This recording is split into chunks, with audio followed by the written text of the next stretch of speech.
doon, lalo na po nung after my operation and after my radiation na grabing bloated ko talaga.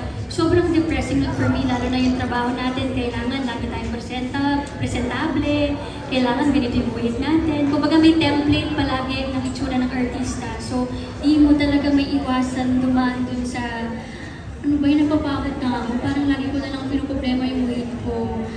Napapagod na ako maapektuhan. Hanggang sa dumating ko dun sa point na, alam mo, wala naman akong magagawa. Nasa health ko to.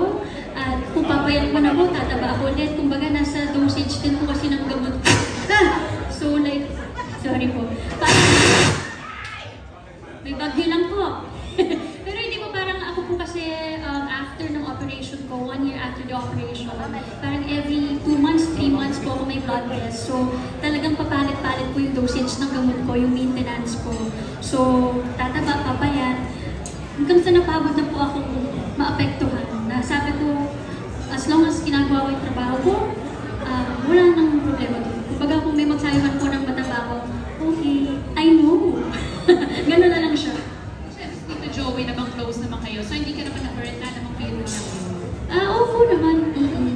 Tsaka sa Dabber Cats, bawal ang pikon doon. Sanay lang sa mga banat at hirit ng isa't isa. So walang problema po. Pero parang siya yung nabash. Hindi, pati actually si Boss Joey na-apektuhan din kasi nga bakit ganun yung mga tao sa akin? Eh segment naman po namin sa Bulaga talaga yung pataas, pababa, iba po. So, sabi ko kay Boss Joey, okay na po yun. Sadyang ang mga tao talaga ngayon ay mabilis makahanap ng mali, kaya napupuna agad. Pero sabi ko wala pong problema. And the next day din naman nag-sorry din po si Boss Joey sa akin. So, walang problema po. Yes, diba? Friends, syempre, di ba? Yung second question,